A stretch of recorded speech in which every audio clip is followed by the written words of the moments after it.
Hello students, welcome back. अब हम यहाँ पे आगे बढ़ेंगे, नेक्स्ट दो थियरम देखेंगे और उसके बाद यहाँ पे बाकी आगे यहाँ पे एक्सरसाइज 7.3 के सम्स शुरू करेंगे।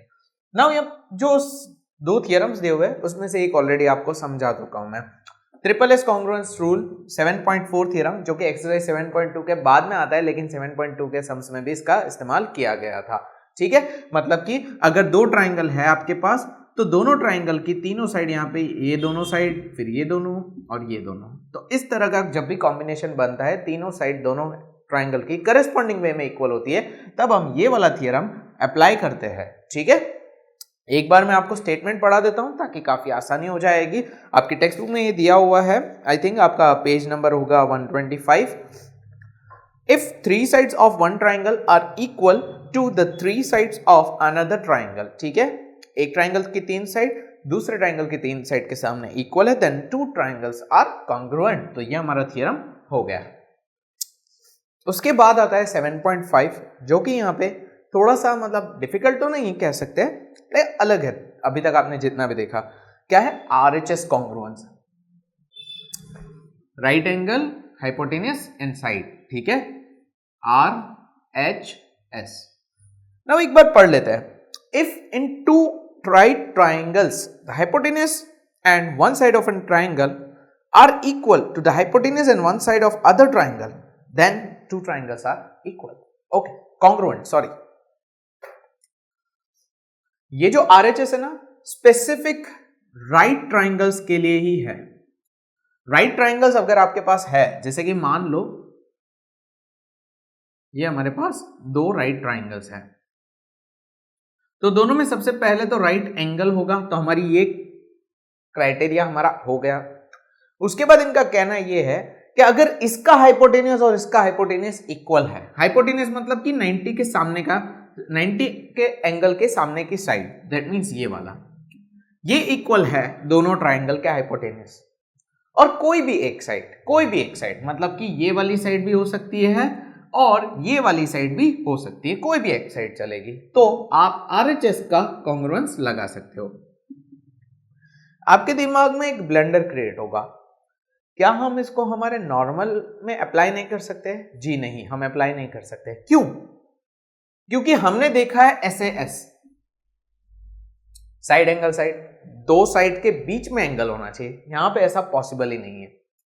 हमने देखा है AAS, जिसमें दो एंगल आते, एक साइड आती है, यहां पे कितने एंगल है? सिर्फ एक एंगल है और दो साइड है।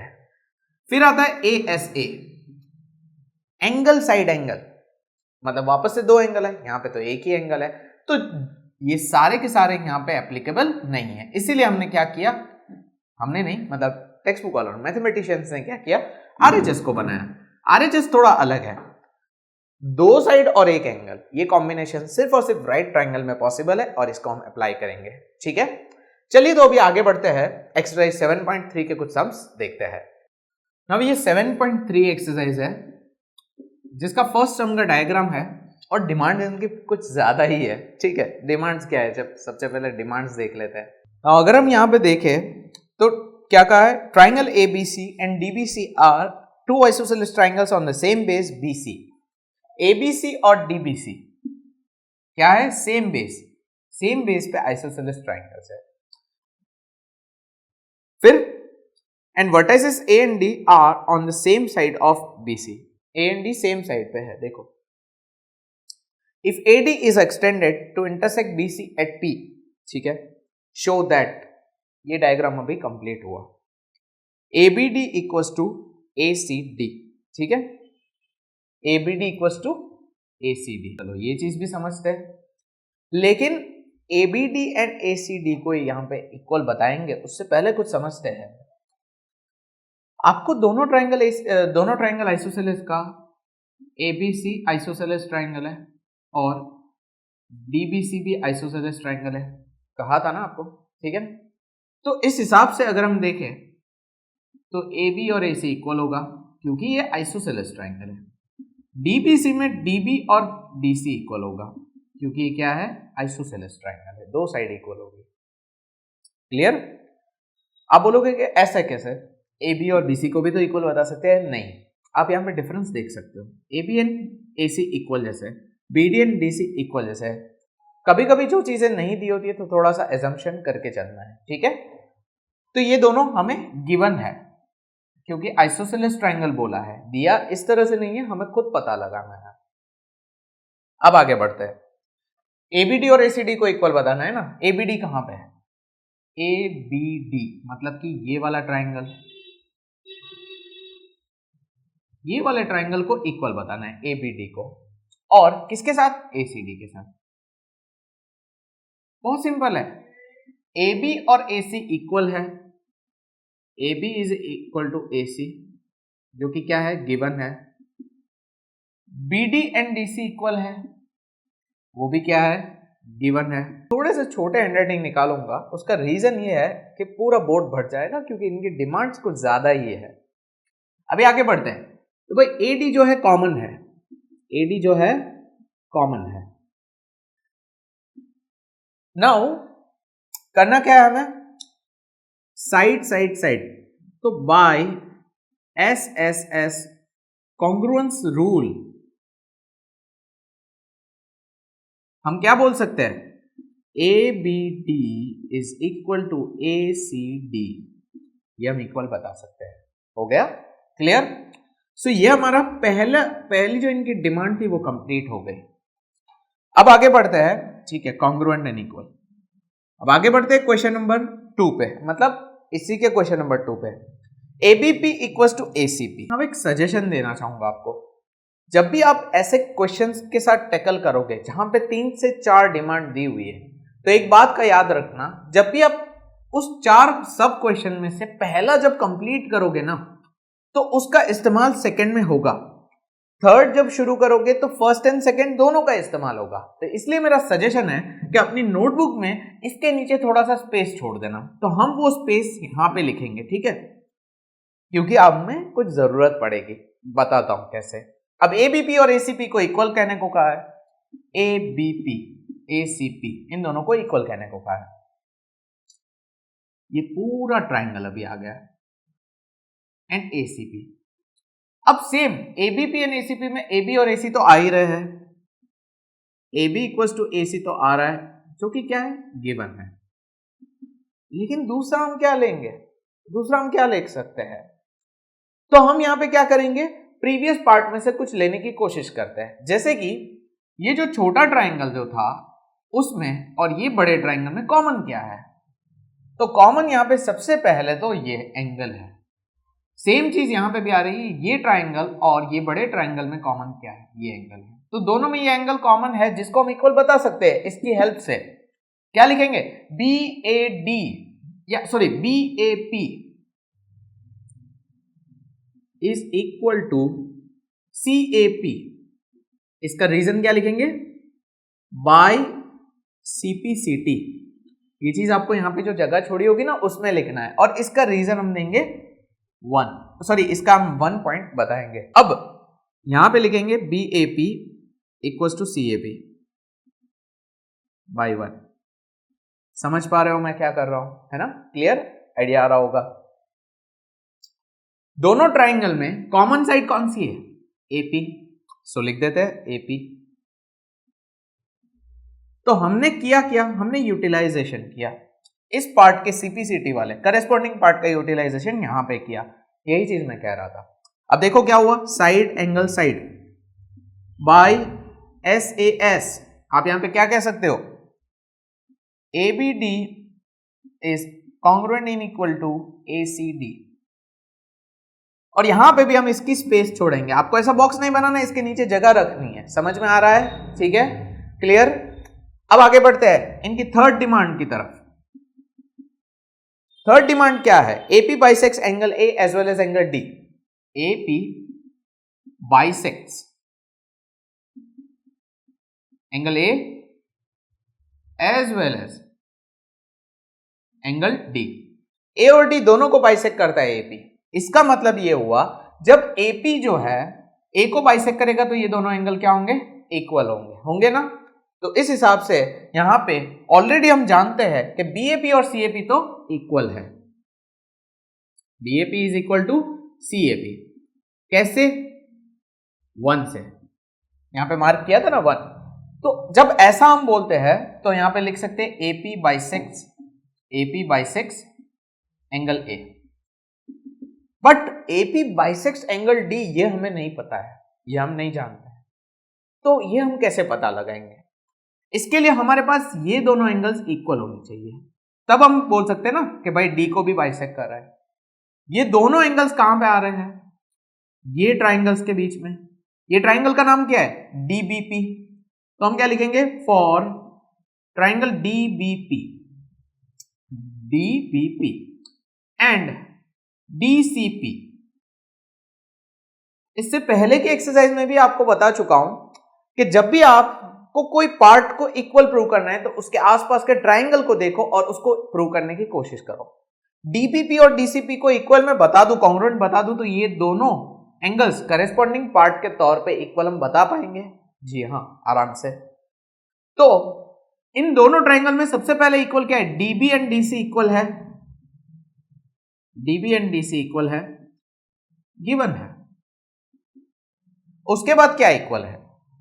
उसके बाद हमारे पास इक्वल तो अभी नहीं बोल सकते हैं, सॉरी इक्वल तो नहीं, पहले हम कॉमन निकाल लेते हैं। DP क्या है? कॉमन है। अब तीसरी कौन सी चीज निकाल सकते हैं? क्या हम यहां पे वापस आएंगे, इन बॉक्स को भरेंगे? ये दोनों ट्राइंगल, ये वाला ट्राइंगल और ये वाले ट्राइंगल में, ठीक है, ये वाले ट्राइंगल में और ये बड़े वाले ट्राइंगल में कॉमन क्या है? कॉमन क्या है? BP। कॉमन मतलब पूरा कॉमन होना चाहिए। आप ऐसा बोलोगे कि ये एंगल तो ये एंगल कॉमन नहीं है, क्यों? यहां पे आधा आ रहा है और यहां पे पूरा आ रहा है, ऐसे कॉमन आप नहीं बता सकते हो। समझ में आ रहे हो? तो ये वाला जो साइड है BP, ये छोटे ट्राइंगल में भी कॉमन है, मतलब उसमें भी आ रहा है, और ये ABP वाले में भी आ रहा है। तो जब हमने ये दोनों ट्राइंगल को इक्वल बताया है, ABP एंड ACP, तो उसमें हम BP एंड CP को इक्वल बता सकते हैं बाय CPCT, और इसको हम मार्क कर देंगे 2। क्यों हम BP एंड CP को इक्वल बता रहे हैं? क्योंकि ये BP एंड CP जो CPCT से इक्वल प्रूव होंगे वो यहां पे काम आ जाएंगे, क्योंकि यहां पे भी BP और CP तो आ रहे हैं। तो यहां पे क्या लिखेंगे? BP equals to CP by 2। जब हम ऐसा लिखते हैं तो देखो, साइड साइड साइड, तीनों साइड को हमने इक्वल बताया by SSS congruence, by SSS congruence. Triple S congruence लगा के हमने क्या किया? DBP एंड DCP ट्राइंगल को इक्वल बता दिया। अभी मैं इस चीज को इरेज कर रहा हूं। हमने क्या किया? DBP is congruent and equal to DCP, ये हमने इक्वल बता दिया। और इस पे हम क्या लिखेंगे? इस पे हम यहां पे लिखेंगे BDP, angle BDP is equal to CDP by CPCT। जब ये दोनों एंगल इक्वल होंगे, therefore AP bisects angle D, तब जाके हम यहां पे बोल सकते हैं AP जो है एंगल D को भी बाइसेक्ट करता है। इतना लंबा होता है? यस होता है यार, क्या कर सकते हैं। अब जगह हमारे पास है नहीं, तो हम क्या करेंगे? हम थोड़ा यहाँ पे पार्ट को इरेज कर देंगे। क्या करते हैं? फोर्थ डिमांड को पूरी करने के लिए हम यहाँ पे इसको फर्स्ट क्वेश्चन को इरेज कर देते हैं, जो जरूरी है वो हमने रहने दिया है। फोर्थ डिमांड क्या है? AP is perpendicular bisector of BC। AP जो है परपेंडिकुलर बाइसेक्टर ऑफ BC है। परपेंडिकुलर बाइसेक्टर समझ में आता है भाई, BP एंड PC इक्वल है, तो ये क्या हुआ? बाइसेक्टर तो हो गया, बाइसेक्टर तो हो गया, लेकिन परपेंडिकुलर के लिए इसको 90 बताना पड़ेगा, है ना? कैसे बताएंगे? हमारे पास ये पूरा ABP और ACP इक्वल है, ट्राइंगल है ना, तो क्या मैं ऐसा बोल सकता हूं APB APC आर इक्वल? बोल सकता हूं? हाँ, जब ABP और ACP इक्वल है तो भाई APB ट्राइंगल जो है, APB एंगल जो है वो भी इक्वल होंगे। अगर नहीं समझ में आया, डायग्राम पूरी तरह से मैंने बिगाड़ दिया है, समझो। ABP ट्राइंगल और ACP ट्राइंगल जो है वो इक्वल है, तो इसके करेस्पॉन्डिंग पार्ट भी इक्वल होंगे, जैसे कि ये वाला एंगल और ये वाला एंगल इक्वल होगा ना। तो यहां पे इस बॉक्स में मैं क्या ऐड करूंगा, angle APB is equal to APC, ऐसा मैं बोल सकता हूं, यस बोल सकता हूं, ठीक है ना। और उसको मैं यहां पे लिखूंगा अगेन बाय CPCT एंड इसको हम यहां पे देंगे 3। इसका मैं इस्तेमाल यहां पे करूंगा, क्या लिखेंगे, we know that APB is equal to APC, ठीक है ना। और APB और APC क्या है, लीनियर पेयर ऑफ एंगल से एक ही लाइन पे है, तो यहां पे मैं क्या लिख सकता हूं, APB plus APC equals to 180 और ब्रैकेट में हम लिखेंगे लीनियर पेयर ऑफ एंगल्स, और ये दोनों इक्वल है, तो क्या मैं ऐसा बोल सकता हूं, ट्वाइस ऑफ, ठीक है, समझाने के लिए डिटेल में, APB plus APB equals to 180, twice of APB equals to 180, twice of APB equals to 180, equal है तो मैंने APC की जगह पे APB लिख दिया। अब क्या करेंगे, 2 नीचे जाएगा तो APB क्या मिला, 90 मिला, APB मुझे 90 मिला, तो इस पॉइंट पे हम क्या लिख सकते हैं, therefore AP is perpendicular इसको हम यहां पे एक काम करते हैं, 4 दे देते हैं, ठीक है, या फिर क्या करते हैं, हाँ 4 दे देते हैं। क्या लिखेंगे हम यहां पे, बाय, इसके पहले, ये स्टेटमेंट के पहले बाय 3 and 4, नहीं 2 and 4, क्यों 2 and 4, 2 क्या है, BP और CP इक्वल है, BP और CP इक्वल है, और 4 क्या है, APB 90 है, दोनों के हिसाब से हम बोल सकते हैं AP is perpendicular bisector of BC, perpendicular bisector of BC, perpendicular भी है और बाइसेक्टर भी है, बाइसेक्टर 2 से पता चलता है, परपेंडिकुलर 4 से पता चलता है। क्लियर, आया समझ में, काफी इजी है, अगर आप लिखना चाहो तो लिख सकते हो, ये पूरा आपको मैं यहाँ पे स्पेस दे देता हूं, ठीक है। चलिए, तो ये फर्स्ट सम था, काफी मजा आया होगा, थोड़ा बड़ा सम था, ठीक है। सो बढ़ते हैं आगे क्वेश्चन नंबर 2 की तरफ। ना बढ़ते हैं क्वेश्चन नंबर 2 की तरफ, काफी इजी है ये तो। AD is an altitude of N isosceles triangle ABC, AD एक अल्टीट्यूड है आइसोसेलेस ट्राइंगल ABC का, ठीक है। आइसोसेलेस ट्राइंगल ABC हम बना लेते हैं, डायग्राम दिया नहीं है, इस बात का खास ध्यान रखना, डायग्राम नहीं है इस बार, ठीक है। ABC और AD क्या है, अल्टीट्यूड है, AD क्या है, अल्टीट्यूड है, क्या कहा है, AB equals to AC, AB equals to AC। फिर क्या कहा है, show that AD bisects BC, सबसे पहले demand AD bisects BC, AD bisects BC, AD bisect करता है BC को, यह हमें प्रूव करना है। दूसरी डिमांड भी लिख देते हैं, AD बाइसेक्स एंगल है, AD बाइसेक्स एंगल A। अब ये चीज जो है ना, ये आपको समझनी होगी खुद, जब भी ऐसा क्वेश्चन आता है ना, तो इसके पीछे प्रूव क्या करना है। AD बाइसेक्स BC हम यहाँ पे मेजर नहीं कर सकते, लेकिन इसके पीछे हम क्या प्रूव करेंगे जिससे प्रूव हो जाएगा।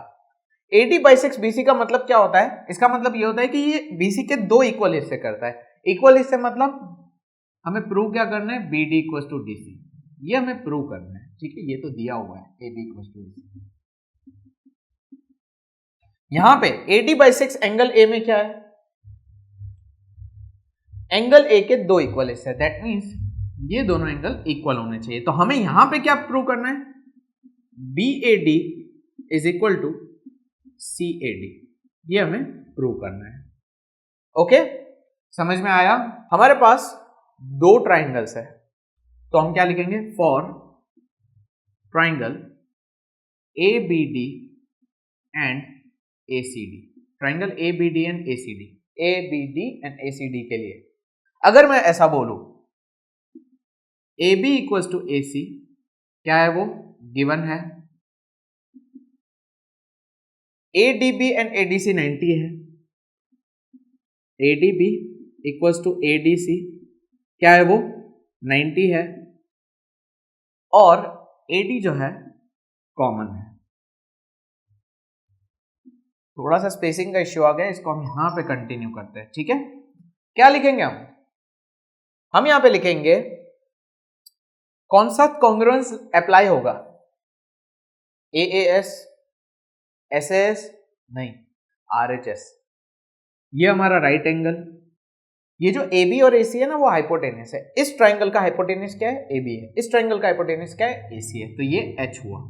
साइड कौन सी है भाई, कॉमन साइड ये है AD जो कि इक्वल है, तो क्या लिखेंगे बाय RHS